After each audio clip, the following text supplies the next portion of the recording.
Gracias por continuar en sintonía de Central de Noticias. Al amanecer, para muchos sectores, tanques de pensamiento de El Salvador e incluso organismos internacionales, la economía de El Salvador está estancada, a diferencia de algunos países de la región, hablando de Centroamérica, que han crecido en los últimos años. Aseguran que El Salvador está en un estancamiento económico y ese va a ser el tema que vamos a evaluar esta mañana. Vamos a ver cuál es la situación económica del país en lo que va del 2017 y las perspectivas para el próximo 2018. Por supuesto, en nuestros estudios tenemos a uno de los expertos del BCR. Vamos a conversar esta mañana con el licenciado César Alvarado, economista senior del Departamento de Investigación Económica y Financiera del Banco Central de Reserva, a quien damos las más de las cordiales de las bienvenidas. Sí, buenos días. César, para muchos sectores ya el Banco Central de Reserva presentó el balance en el tercer trimestre de este 2017 y ha presentado buenas perspectivas sobre lo que se planteaba a inicio del año de un crecimiento del 2.3% de la economía. Ahora se han adelantado a decir que vamos a crecer un punto porcentual más de lo que se había previsto. Sin embargo, esto sigue muy por debajo de los estándares que están creciendo el resto de países y los sectores económicos dicen la economía del país sigue estancada. Sí. Bien, creo que es importante, bueno, en primer lugar agradecer por el espacio para dar a conocer estos resultados económicos de nuestro país.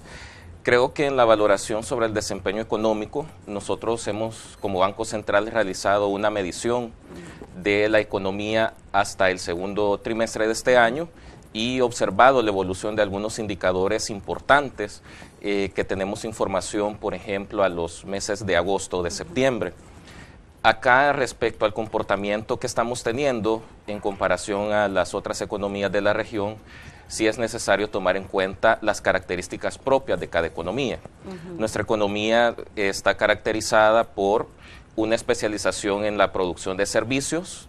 Muchos de estos servicios se caracterizan también por tener una baja generación de ingresos y eso es lo que influye bastante en el comportamiento de nuestra economía. Pero al margen de ello, creo que es importante tomar en cuenta que el crecimiento que hemos observado en los últimos años, y de hecho tenemos ya 10 trimestres en los que las tasas de crecimiento de la economía están superando el nivel potencial de crecimiento.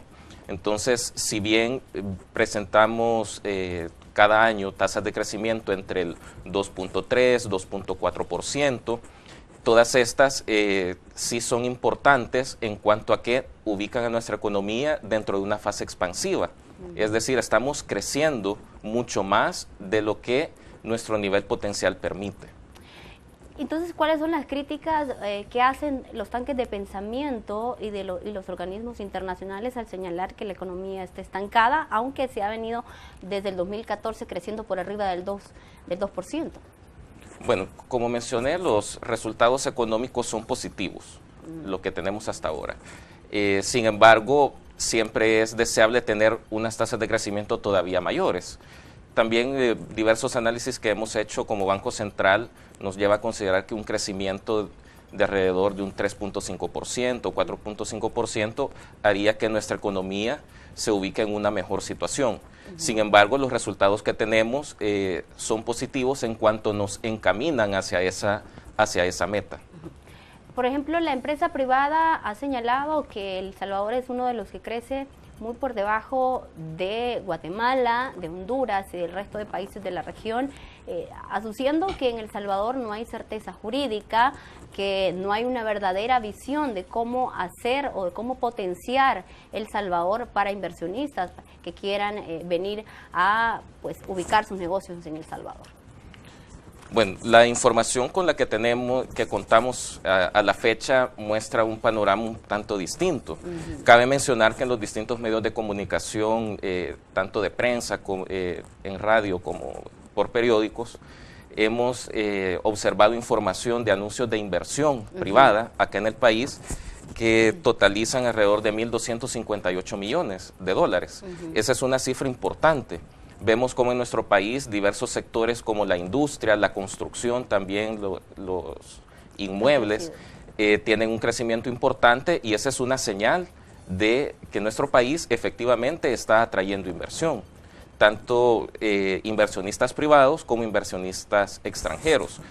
De hecho, información disponible hasta el segundo trimestre de este año muestra que el flujo neto de inversión extranjera que ha llegado al país es de 413 millones de dólares. Es la cifra mayor que observamos en los últimos 10 años, y todo esto nos contribuye mucho al crecimiento de la economía, y los sectores que están recibiendo estas inversiones también se caracterizan por generar mayor valor agregado, tales como la industria, el sector eléctrico, también las comunicaciones, son los sectores que están recibiendo, y por tanto la expectativa es que nuestra economía crezca. Uno de los sectores que ha crecido, por lo menos de los ingresos que han reportado el Banco Central de Reserva, ha sido las remesas, ¿no? Sí. Según lo estimado, en los últimos 10 años ha sido la cifra más alta en 2017. Ustedes tienen a la base cuál ha sido el meollo de por qué ha crecido. Algunos se hablan que es por la incertidumbre migratoria que se vive en Estados Unidos. Sí. Las remesas familiares ya vienen acumulando 3 años con este año 2017 en el que hay un crecimiento cada vez mucho mayor. Este año la información hasta el mes de septiembre muestra un crecimiento de 10.4% en las remesas familiares, que son alrededor de 3.600 millones. El año pasado habíamos cerrado en diciembre con 4.500. Entonces ya nos vamos acercando, y de hecho por las tasas que estamos observando hasta ahorita consideramos que las remesas van a crecer o van a superar lo que se recibió el año anterior. En cuanto a los factores que han llevado a este crecimiento, sí está ese factor, ¿verdad? Sobre las posibles medidas migratorias, las medidas migratorias que se puedan implementar, pero yo no diría que ese es el factor exclusivo o fundamental. Lo más importante es cómo la economía estadounidense está recuperándose, está creciendo mucho más que el año anterior. El año anterior había cerrado con un crecimiento de 1.6%, y ahora los pronósticos más recientes nos muestran un crecimiento de 2.2%. Así que ello muestra que la economía estadounidense se está expandiendo, que está generando más empleos al observar el desempleo entre el grupo de latinos. También ese desempleo está disminuyendo, por lo cual el mercado laboral estadounidense se está fortaleciendo mucho más, y ello hace que los trabajadores obtengan más ingresos. Y parte de estos ingresos son los que nuestros compatriotas envían acá a sus familias a El Salvador. Entonces tenemos toda esa combinación, ¿verdad?, de elementos que al final están contribuyendo a que las remesas en nuestro país crezcan, e igual se observa en la región, en otros países de Centroamérica. Además de las remesas, ¿qué otros rubros crecieron hasta el segundo semestre de 2017 que hayan dinamizado la economía del país, o por lo menos que hayan hecho cambiar ese punto porcentual que había proyectado el Banco Central de Reserva? Sí. Bueno, desde el lado de la demanda tenemos un continuo crecimiento en el consumo, principalmente de los hogares, tanto por el lado que ya mencionaba de las remesas, ese crecimiento de 10.4%, sin embargo también en promedio los salarios están teniendo un mayor poder adquisitivo debido a la estabilidad que están mostrando las tasas de inflación. Cabe mencionar que aunque se ha tenido algunas variaciones en los precios de los derivados del petróleo, esos incrementos ya se están corrigiendo. Hemos visto cómo ya los precios de la gasolina están disminuyendo, ha habido anuncios que las tarifas de la electricidad también van a disminuir. Entonces, ese comportamiento de los precios hace que el poder adquisitivo de los salarios aumente. De hecho, recordemos que en enero de este año también incrementaron los salarios mínimos. Y contrario a lo que se pensaba, que posiblemente iba a haber menos trabajadores y todo eso, las cifras del empleo también muestran un crecimiento moderado, ¿verdad? Pero eso está contribuyendo. Otro elemento importante es lo que mencionaba, la inversión privada. Todos estos anuncios de inversión por más de 1.200 millones de dólares, las entradas de inversión extranjera, pero principalmente otro factor es el comercio internacional. Las exportaciones hasta el mes de agosto han estado creciendo en 5.7%. Han recuperado a comparación con 2016. Correcto. Tenemos rubros tanto de exportaciones agrícolas como las de café, también exportaciones de azúcar. junto con otras exportaciones de tipo industrial, como las de textiles, que están teniendo un desempeño favorable, y además tenemos un superávit en el comercio de servicios. Es decir, El Salvador exporta muchos más servicios al resto del mundo de los que importa. ¿Qué sectores se han estancado en su crecimiento económico y cuáles han decrecido? Porque, por ejemplo, la ASI presentaba un balance o hablaba de este sector y decía que para 2016, haciendo un comparativo, ellos habían crecido en un 3% a esa misma fecha, y que a la fecha de 2017 han bajado en un 5%, en un 1.5%. Bueno, afortunadamente, de los 11 sectores que registramos dentro del PIB trimestral, hay crecimiento en 10 de ellos. Únicamente es el sector electricidad el que está teniendo una reducción, sin embargo, pero el resto sí está creciendo. Los crecimientos más importantes los tenemos dentro de los servicios inmobiliarios, también los servicios de apoyo que se prestan a las empresas, están creciendo en 4.7%. Algo importante también es la contribución del crecimiento del sector agropecuario. En este año pues hemos observado una temporada de invierno bastante normal, es decir, no ha habido sequías ni tampoco excesos de lluvias. Entonces las lluvias que se han tenido en el país han favorecido a la producción agrícola con un crecimiento de 3.4% hasta el segundo trimestre. Otro sector importante es el de servicios comunales, sociales y personales, con crecimiento de 3.2%. El sector financiero también es relevante destacarlo, ya que hasta este trimestre ha crecido 2.8% y es el mayor aumento que se observa en los últimos 3 años. Un sector fundamental acá también que ha cambiado su comportamiento es la construcción. Eso mejoraba a comparación con el año pasado también, ¿no? Sí, bueno, recordemos que después de la crisis que hubo en 2009, este sector tuvo un comportamiento distinto al de la mayoría de sectores que estaban recuperándose, pero la construcción continuaba cayendo. Y no ha sido hasta finales del año 2015 en el que empezó a mostrar mejoría. Al segundo trimestre de este año ha crecido 2.2%.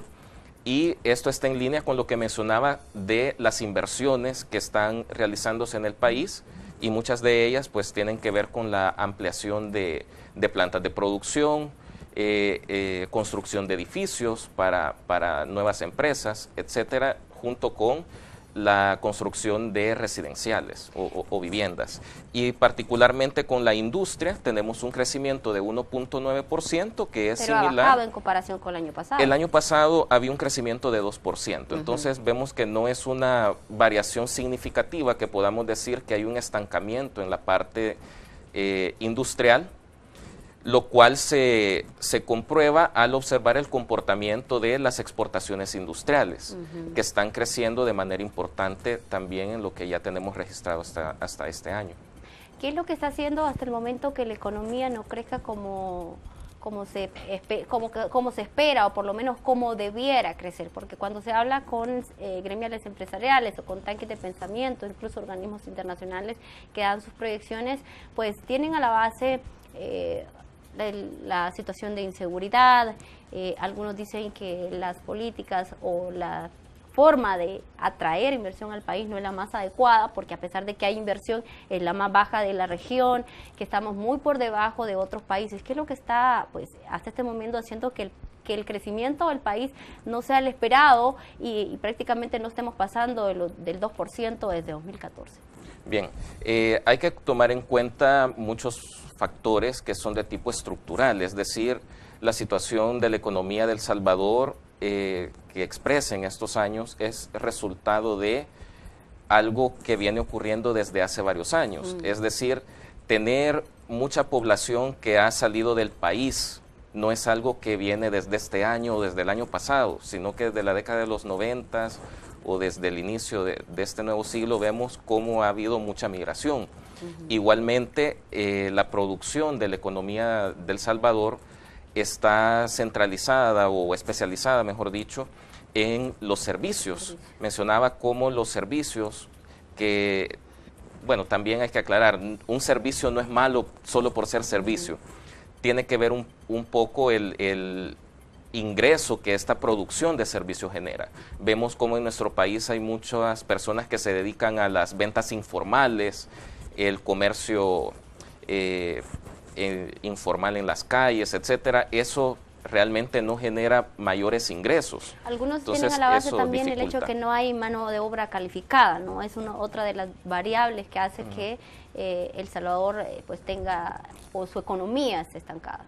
Así es, realmente para poder generar mucho mayor crecimiento, también desde el Banco Central hemos realizado estudios donde observamos algunos productos en los que El Salvador tiene ventaja en los mercados internacionales, y eso es lo que a través de políticas que ya existen, como la de transformación productiva, se está tratando de impulsar e incentivar para que las empresas se dediquen a este tipo de producción. Es decir, un empresario que esté pensando en crear una nueva empresa no debe decir o pensar únicamente, yo quiero producir lo que yo quiero, sino, bueno, cuál es el potencial que tiene nuestro país en los mercados para poder exportar. Y a través de nuestros estudios hemos identificado estos sectores como algunas industrias, también servicios avanzados que pueden hacer que nuestra economía crezca un poco más. Bien, 9 de la mañana con 16 minutos, tenemos que hacer una breve pausa comercial. Al regresar continuamos abordando sobre la situación económica en 2017. Ya volvemos.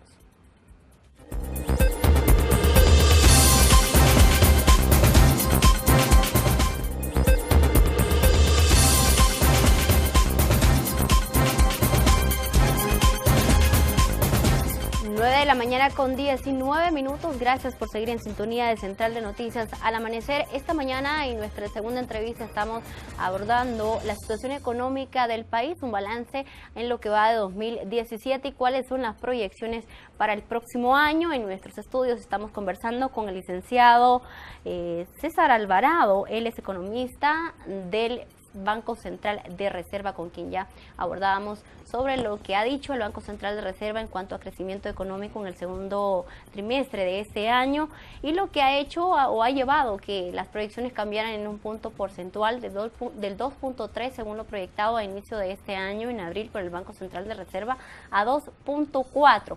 Pero antes de irnos a la pausa, estábamos abordando, el licenciado César Alvarado, sobre la situación que hay hecho que hasta el momento algunos inversionistas no vean atractivo a El Salvador para venir a posicionarse. Entre estos hablábamos, bueno, los empresarios dicen, hay incertidumbre jurídica, hay altos niveles de violencia que no hacen atractivo a El Salvador y no hay mano de obra calificada. Algunas gremiales empresariales como la ASI señalan que otros empresarios o agremiados a ellos están prefiriendo expandir sus negocios hacia otros países y ya no están viendo atractivo a El Salvador.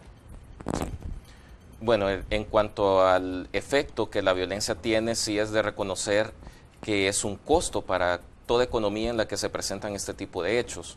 Particularmente desde el Banco Central se hizo un estudio en el que se estimó para el año 2014 que el costo de todos estos hechos violentos, tanto las muertes, la producción que todas estas personas que fallecieron dejaron de realizar, empresas, estimamos consideramos lo que estas empresas dejaban de invertir, el gasto de instituciones públicas que se tuvo que hacer para atender a personas que se vieron afectadas, tanto en sus condiciones de salud, como el costo judicial de atender todos estos casos de violencia, junto con el gasto que los hogares y las empresas realizan, por ejemplo, en seguridad. Todos estos tipos de gastos, en términos generales, representan un 16% del PIB. Para que tengamos una idea, el porcentaje del PIB que perdemos o el monto en dólares que le cuesta a la economía es equivalente a el flujo de remesas familiares. O sea, nuestra economía podría estar creciendo como lo está sin recibir esas remesas, bajo la consideración que no tuviéramos todos estos hechos de violencia. Entonces ahí es donde podemos dimensionar un poco mejor cuál es el efecto que esta situación provoca en el país. Y sí, es un elemento, ¿verdad? Todos estos costos asociados a la violencia, lo que algunos inversionistas toman en cuenta para decidir ubicarse en el país. ¿Qué impacto tiene o podría tener esto en la decisión de un inversionista que está viendo El Salvador o que se está interesando en El Salvador y cuando ve el costo que tienen, pues solo uno de los grandes problemas que ven los empresarios para invertir en El Salvador?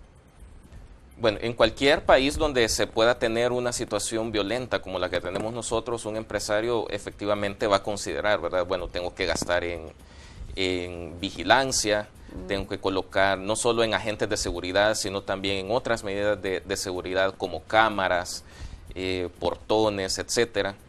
Y asimismo, la contratación de sus trabajadores posiblemente pueda ir identificando sectores del país de los cuales no puede contratar o tiene que gastar en el transporte para estas personas, o el gasto en incapacidades que tenga que estar pagando debido a trabajadores que se ausentan, ya sea porque estas personas, estos trabajadores se vieron afectados directamente como víctimas de la violencia o porque alguno de sus familiares se han visto afectados.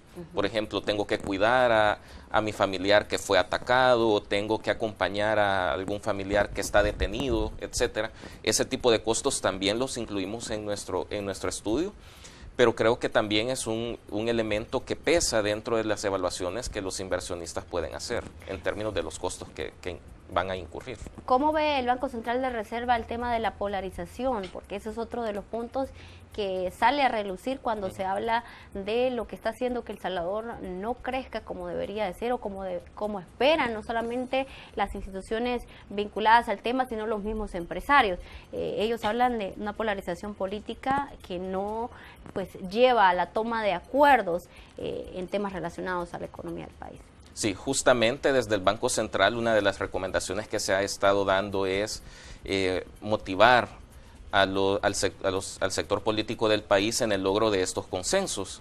Y de hecho, pues ya hemos visto algunos ejemplos de este tipo de consensos, como en el caso de la reforma del sistema de pensiones, pero también ese es solo un ejemplo de cómo podemos como país avanzar en los temas económicos.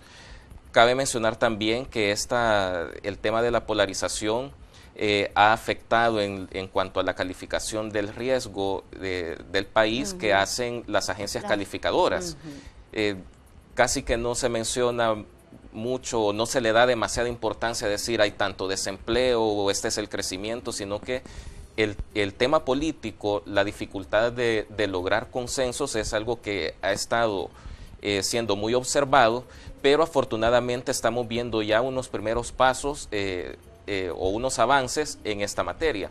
Así que por lo mismo es necesario que se continúe en esta dirección en cuanto a que los consensos en los distintos temas de nación, ¿verdad? Pero particularmente los de tipo económico, que haya siempre este tipo de acuerdos. De hecho, el no llegar a acuerdos en el tema de las discusiones al pago de la deuda en marzo de este año, si no me falla la memoria, llevó a que las calificadoras de riesgo también bajaran el nivel de riesgo país de El Salvador, ¿no? Y mucho de lo que se discutió también antes de caer en un nuevo impago, luego de la aprobación de la reforma al sistema de pensiones. Uno de los puntos también que se está discutiendo o que se ve viable es un segundo acuerdos en materia fiscales. ¿Cómo lo ven ustedes? Sí, en el caso de la calificación de riesgo de nuestro país, sí cuando se presentó el default selectivo entre marzo y abril, sí ocurrió esa reducción en la calificación, pero posteriormente ya en estas últimas semanas se ha visto una mejora en esa calificación por parte de las agencias, lo cual da una señal que la percepción de riesgo que da nuestro país está disminuyendo. Entonces se genera un poco más de confianza entre los inversionistas de la situación que en un futuro tendrá nuestra economía. Y el tema del acuerdo que se ha tomado en términos del sistema de pensiones es un primer logro, un primer paso.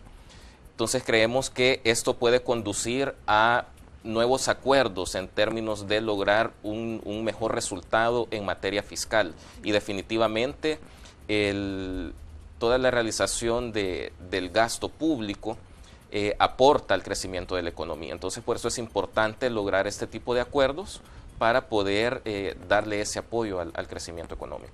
¿Cuáles son las proyecciones que tiene el Banco Central de Reserva para cerrar 2017? Algunos son pues menos aventurados a hablar sobre cuáles serán las cifras con las que cerrará el año, para mencionar algunas organismos internacionales, el Fondo Monetario Internacional, la CEPAL, pues dan sus cifras y es por muy debajo de lo que estima el Banco Central de Reserva. Bueno, acá quizás es de tomar en cuenta los periodos en los cuales estas proyecciones se dan a conocer. El Banco Central tiene como política hacer una revisión de los pronósticos cada trimestre. Obviamente los pronósticos se van actualizando en función de los resultados que vamos observando.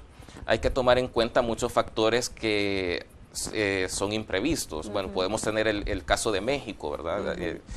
Cuando ha ocurrido el terremoto, eso obviamente va a modificar sus proyecciones. Afortunadamente nosotros no nos ha pasado eso en lo que va de este año, pero es algo que puede suceder. Sin embargo, tenemos ya identificados diversos elementos que nos han hecho considerar una mejora en el pronóstico. El pronóstico anterior que dimos a conocer en junio era de 2.3% para este año. Se ha hecho una revisión que la dimos a conocer en septiembre, es un crecimiento de 2.4%. Y cabe mencionar, CEPAL el 12 de octubre dio a conocer su nuevo pronóstico, donde coincide con el pronóstico del Banco Central en 2.4%. También en este mes el Fondo Monetario Internacional el 10 de octubre y el Banco Mundial el 11 de octubre dieron a conocer su pronóstico de crecimiento para este año, que es de 2.3. Es una décima inferior, correcto, una décima inferior al crecimiento que hemos pronosticado. Entonces no vemos una diferencia significativa.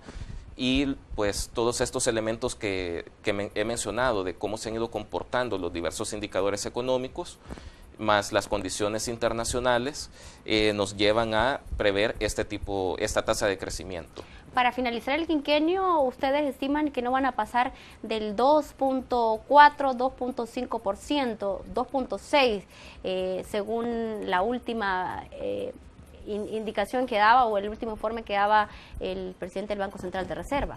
Así es, nuestros pronósticos para los siguientes años se oscilan precisamente en torno a un rango que va desde el 2% hasta el 3%, 3.1%, con un valor dentro de ese rango, un valor central de 2.5%. Entonces sí, lo positivo de estas proyecciones es que si nos comparamos respecto a lo que estábamos viendo, por ejemplo, en 2010, todo este crecimiento luego de la crisis, nuestra economía se está recuperando y mantiene una trayectoria de expansión. Bien, vamos a estar pendientes de cómo finalice el 2017 en cuanto a crecimiento económico. Agradecemos, por supuesto, su presencia al set de Central de Noticias. Bueno, muchas gracias por la invitación. Así finalizamos la entrevista de esta mañana. Nuestra segunda entrevista, vamos a hacer una breve pausa comercial. Volvemos con más.